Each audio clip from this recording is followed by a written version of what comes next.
The Cleveland Cavaliers are back. They're 19-12 and third in the Eastern Conference at the time I'm recording this video with a great record of 19-12. They've gotten out the gates hot, and had Evan Mobley not missed some time earlier, they could have potentially be a 22-23 win team by now because they struggled when he was out earlier in the season. They're on a 6-game winning streak right now. They've won 8 of their last 10, and they're playing some of the best basketball in the NBA. And I think it's fair to say that the Cleveland Cavaliers this year are actually a very good team. I do not think this is fluky. I think they have a lot of things going right for them. Their big lineup with Lauri Markkanen at the 3 has been very successful. And Evan Mobley plus Jarrett Allen is a force to be reckoned with. This offseason, I talked about how those two guys could fit together, how Evan Mobley could be benefited by having a true center next to him early in his career. And so far, that is proving to be right. Of course, the Nets, very good team. The Bulls, they've been playing excellent basketball as well. But the Cavaliers are right here in that race, only 2.5 games back of Brooklyn and 1 game back of the Chicago Bulls. It's remarkable how well the Cleveland Cavaliers are playing, and they deserve a lot of credit for how their season has gone up to this point. When we think about the Cleveland Cavaliers as well, I think there's a few things we need to highlight for them before we get into the actual trades that I have made for this video. If you guys are new to the channel, make sure to hit that subscribe button. Also leave a like as well if you enjoy these types of videos. In Cleveland, when you look at their roster, it's evident that they do need a little bit more wing help. I think that's really the only flaw currently on this team, is that they need a little bit more at the wing. I think they need a few more consistent minutes, and one scoring type player could really help them, or at least some shooting off the perimeter with some defense. I think that's kind of what you're looking for, either a 3-and-D archetype type player or someone who can put the ball in the hole as a scorer off the wing. But for the Cavaliers, I want to talk about Ricky Rubio plus Kevin Love off the bench. Those two guys played together in Minnesota, and I think their chemistry has been really evident this year off the bench for the Cleveland Cavaliers. Kevin Love has been a plus player again, and I don't think that they're going to try trading him, because I think a lot of other teams would expect to get an asset back in that deal to take in Kevin Love's contract. And the Cavaliers are looking at him as a plus player right now because he's been playing fairly well for them off the bench with Ricky Rubio. And Rubio deserves a lot of credit as well. He's really been kind of a steady diet point guard for them. He's really kept them in games. He's been playing the best basketball of his career, arguably, and the Cleveland Cavaliers this year have needed it. Darius Garland, he's going to be the front runner for most improved player of the year at this point, I would have to guess, with how much he's improved his game. Then we have Evan Mobley, who's Rookie of the Year candidate, and Jarrett Allen. I talked about it in the offseason when he got that 5-year, $100 million deal. I said that was a good contract, and he's proving that to be right. He's a very good center, and the Cavaliers are looking like geniuses being able to pull him out of that James Harden trade. They did a really great job for themselves, and the Cavaliers are now set up for a really good future. But I think there's some ways that they could improve this team, specifically at that wing spot. Looking at the first trade here, this is a smaller trade. You send out a 2023 second-round pick and guard Kevin Pangos, who doesn't really play a ton for you. And you bring in Kenrick Williams, who's actually been one of the few bright spot players for the Oklahoma City Thunder this year. He's been a nice piece in their lineups. And I actually believe he has a positive plus-minus on the season this year for OKC. And of course, OKC, not very many players can say that they have a positive plus-minus with how badly they've gotten beat in some games. Kenrick Williams, kind of a nice gap player. He fills in as a shooter, can cut baseline, does a few nice things against hard closeouts, and just a solid wing in general. He's not going to come into the starting lineup or anything crazy like that, but he does give you a little bit more depth off the perimeter. I know that they do like Lamar Stevens, the way he plays, how hard he plays, but Kenrick Williams is just a little bit more talented, a little bit more skilled. You get him in instead in some of those spot minutes, and you get a little bit more of an offensive production. For the Cleveland Cavaliers, I think Kenrick Williams does make some sense. A very low buy move here. You only have to give up a second-round pick. You don't really mess up with the chemistry of your team too much. It's just a small budget upgrade for, 10 to 20 minutes a game. Our second trade here, though, is a little bit bigger here, and it's the Cavaliers making a deal with the Pacers. And this one's pretty interesting to me because you bring in Justin Holiday, who's on a phenomenal contract, only making $6 million a year, and you've got him under contract for another year after this one. And he's that 3-and-D perimeter shooter that we're talking about, that I mentioned in the open of today's video. Justin Holiday, very capable shooter, can catch on the move, can score. As a perimeter type player, and the Cavaliers could really use that in some of their lineups as well. When you look at Evan Mobley, Jarrett Allen on the floor, Holiday can play the 2, he can play a little bit of the 3. Gives you real lineup versatility, which is important off the bench. I think he'd be really good in those Kevin Love, Ricky Rubio lineups as well. Get you a little bit more perimeter defense to help kind of mask some of Kevin Love's issues. Justin Holiday, a very, very good pickup in my opinion here. You have to give out Dylan Windler, who's really the valuable player going to the Pacers in this one. He's on team option, so he's got team control. Indiana's going to like that. He's cheap. Kevin Pangos goes out as well in this one as a salary match in this deal. And then you send out 2 second-round picks this season. Indiana, last year they were aggressive, moved up in the draft for Aaron Holiday. Sending out Aaron Holiday, and then drafted Isaiah Jackson. I think giving them the 2 second-round picks here would help them move up again. They haven't picked in the top 9 of the NBA draft since 1989, which is absolutely mind-blowing that it's been that long for the Indiana Pacers to draft in the top 9. And I think if you're considering what Indiana needs, they need a top-tier player. So getting some second-round picks, getting some ways to try and move up in the NBA draft would be very valuable for this franchise. Our next trade is another one with the Indiana Pacers here, and this one's a little bit more going on, so I'm going to have to walk you through it here. The Cleveland Cavaliers pull away Caris LeVert from Indiana. He's had some of his issues this year with Rick Carlisle.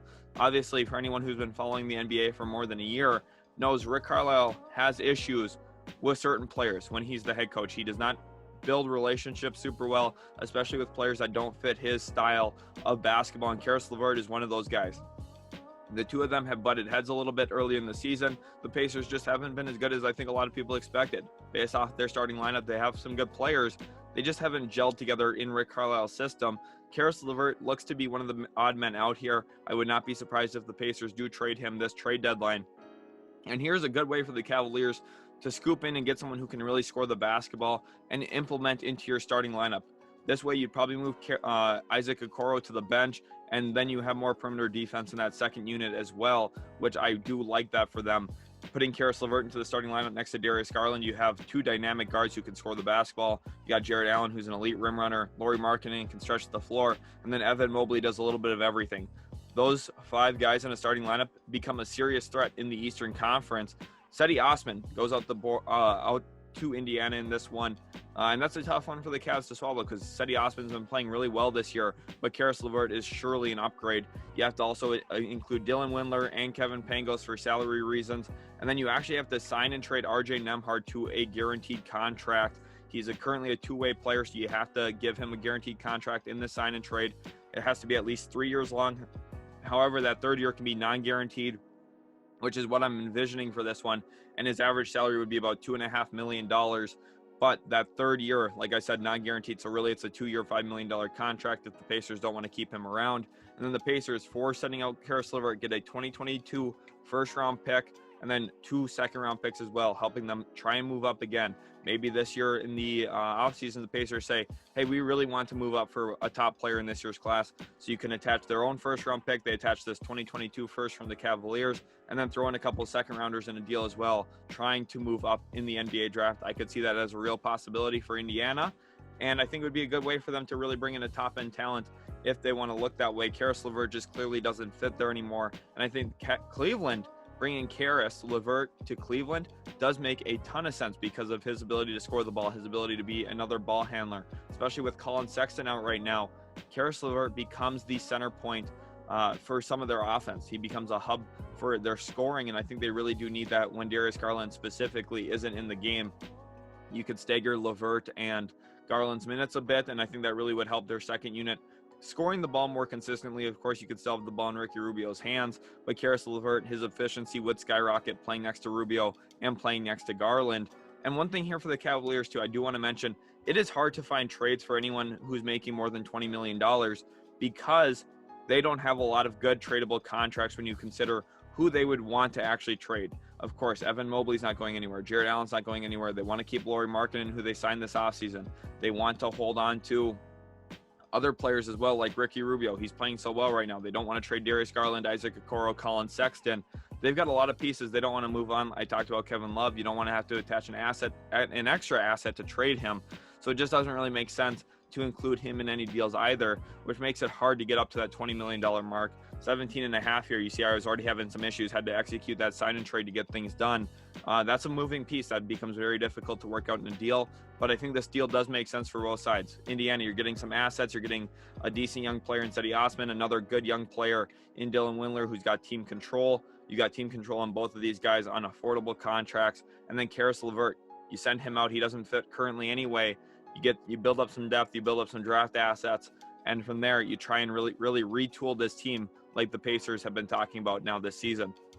Our final trade here is one that I think does actually make the most sense for both sides here, and is between the Atlanta Hawks and Cleveland Cavaliers. Looking at it here, Cam Reddish goes to Cleveland. This year, he has not started any games. His minutes per game are down about 7 from 28.5 to 21.5 minutes a game. And it's quite frankly clear that he's not part of the Hawks' long-term plans. After they extended Kevin Huerter, they've also, brought in Bogdan Bogdanovic last offseason. They did a few other moves as well, brought in Danilo Gallinari. They got DeAndre Hunter to extend. They gave John Collins a massive contract. Clint Capella's under contract.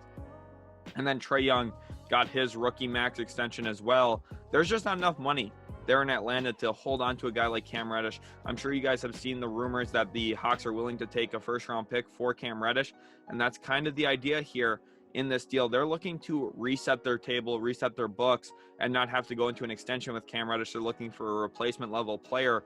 They get team control on Dylan Windler. I've talked about that now in the 3 trades he's been included in because I think he's actually a key piece to making a deal. Kevin Pangos as well goes out for salary cap or salary matching reasons. And then you also get that 2022 first from Cleveland, a 2023 second from Golden State, and then a 2025 second-round pick from Milwaukee. For me here, Cleveland, they have to attach some of those second-round picks because there's no guarantee that their pick will end up in the lottery, which is ultimately what I think the Hawks are looking for, is a lottery pick for Cam Reddish. I just don't see that coming to fruition at this point if you're Atlanta. Instead, you get some nice young players who have team control. You get a first-round pick that's probably not going to be in the lottery, but could be still if the Cavaliers fall apart. And then you also have 2 second-round picks, kind of sweetening that deal a little bit, giving you a little bit more draft asset to work with. Cleveland, they have some second-round picks at their disposal. They're going to be attaching those in deals, trying to find wing players. And Cam Reddish, I think, is the one that makes the most sense. He's got good size, good athleticism, and he's got a lot of upside yet. He kind of fits the age bracket for where the Cavaliers are at, building around Garland and maybe even Sexton if they decide to keep him this offseason. And then Evan Mobley as well. One thing I do want to talk about is the Cavaliers could look to trade Colin Sexton and trade him to a team, even though he's out, so that that team can have rookie rights on him, make him a restricted free agent and try and match anything for him going into next season. But I don't necessarily see that at this point. It's hard to find a good deal for him because he is only making $6.5 million. Maybe that is their pathway to getting a $20+ million a year player, is you attach a guy like Cedi Osman with Colin Sexton, then you throw in Dylan Windler, throw in a pick or two if you need to get a deal done. But I don't necessarily see that being the best pathway for the Cleveland Cavaliers. I think these are all trades that the Cavaliers should try and make. Cam Reddish is the one that really jumps out to me. Caris LeVert's an okay option. I also really like the Justin Holiday trade if you can get him for just a couple second-round picks. To be honest, I would love to get Justin Holiday in Cleveland, and then you also try and find a way to land Cam Reddish. I think those two guys could be phenomenal wing assets for Cleveland here. Of course, if you bring in Cam Reddish, you probably look to make him a starter and then try and build from there, probably move Okoro to the bench. But the Cavaliers, they've been really good this year. They've surprised a lot of teams with their length, size, athleticism, and their shooting as well has been really, really good.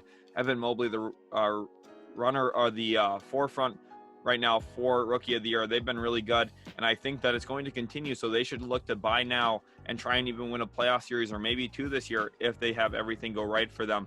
Hopefully you guys did enjoy today's video. Cavs fans, you have a lot to be excited about. Subscribe if you're new, and also leave a like. It would mean a lot to us, and we'll catch you in the very next Utility Sports video.